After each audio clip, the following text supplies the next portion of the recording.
welcome to my channel. Today I will be discussing on free body diagrams.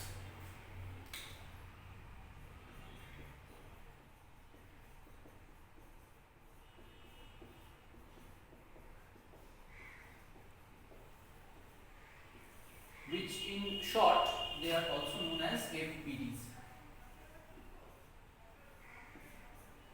Now this will be a very important topic in mechanics, and also later on when you go to electricity magnetism and other topics in physics, you will find that this free body diagrams will always come into the picture.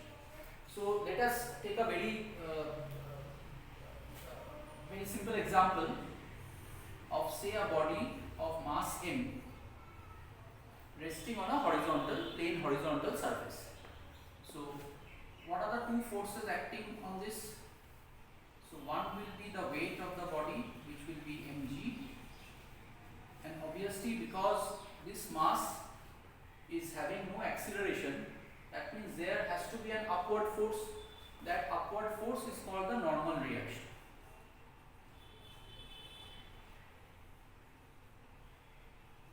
This is the normal reaction on this body by this surface. Normal means it is perpendicular to this surface. So this surface, the normal force is perpendicular to the surface. So obviously there is no acceleration. So we can write N is equal to mg.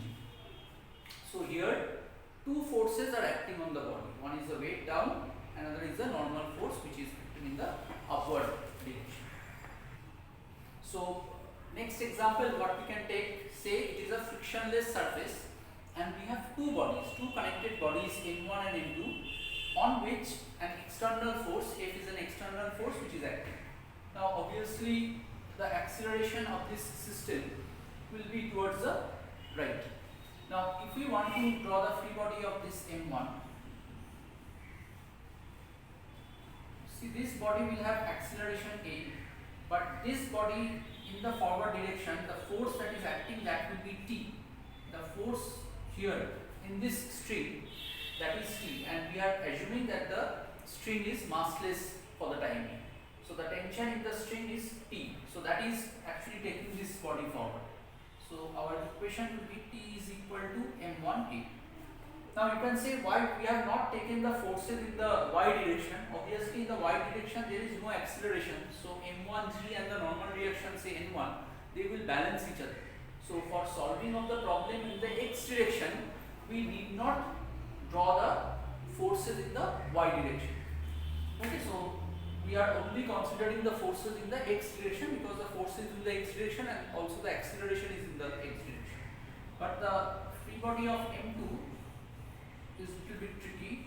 So F is acting here, and see, the tension will be opposite and the acceleration is like this. So obviously because the acceleration is towards the right, then this force must be greater than T. So net force will be F minus T, should be mass. Mass is M2 times acceleration. Net force is mass times acceleration. So we are basically using F is equal to ma. But that F, you be careful, F is the net unbalanced force. So if the body is having an acceleration towards the right, then the force towards the right must be greater than the force towards the left. And also another important thing, then see that if we take the whole body, for the whole body we can do it like this. If it is M1 plus M2 and only the force F is acting, so for the whole body, see, we can write F is equal to M1 plus M2 into it. So there, if we are taking the total system M1 plus M2, there the tension is not coming into the picture. But when we are taking singly, individually M1 and M2, then only the tension will come. And if you look at these two tensions, so this is an illustration of Newton's third law of motion. So every action has an equal and opposite reaction. So if this is the action which is towards the right on this body, this is the reaction which is acting on M2 but in the opposite direction. So if you are combining these two in this figure, they are cancelling each other out. So T and T, they are cancelling, so only F is remaining.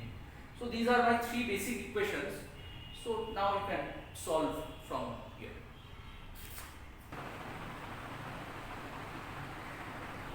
So next we are moving on to another free body diagram where now we will introduce friction. Now suppose on our table there are two masses which are connected by a single string. The string is massless and it is passing over a pulley. That pulley is massless and frictionless. And we have to get the acceleration of the system and the tension in the string. So if we are drawing the free body diagram of this mass m1, so there are two forces acting. It is having an acceleration in the downward direction. The two forces acting is the weight m1g and the tension in the upward direction. So which is preventing this body from falling freely. So the tension is T. So obviously this force is greater than this force. So we can write m1g minus T will be equal to m1 into A. F is equal to ma. Net force is mass times acceleration. So this is the free body diagram of mass m1. Now free body diagram of mass m2 is interesting. See, on this mass total 4 forces will come. What are the forces? One is T, tension will pull the body forward towards the right. Because there is friction, it is opposing motion. So frictional force is small f towards the left. m2g, the weight of the body will act downward, and this table will give a normal reaction on the body which is acting upward n2. There is acceleration in the x direction, but there is no acceleration in the y direction. So straight away we get this equation, n2 is equal to m2g. So upward force equal to downward force. But in the x direction there is acceleration. So we can write that T is greater than F. So T minus F is a frictional force is equal to mass. Mass of the body is m2 times A. So F is equal to ma, and we know that F frictional force is the coefficient of friction. We are taking coefficient of mu, you can say coefficient of dynamic friction. So mu times n2 is frictional force. So n2 you know mg. So we get 4 equations. This is one, and from this there are 3 fundamental equations. So total 4 equations. If you solve, you can get all the results. The next free body diagram will be on inclined plane. Suppose at the first we are assuming that the plane is frictionless and this body of mass m is sliding down. Obviously there will be an acceleration a. Now what are the forces acting on this mass m? One will be the weight of the body, which is mg, and another is a normal reaction.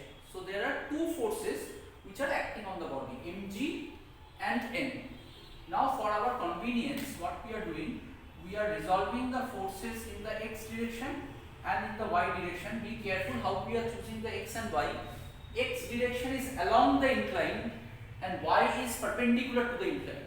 X is along the incline, y is perpendicular to the incline. Now if this is theta with the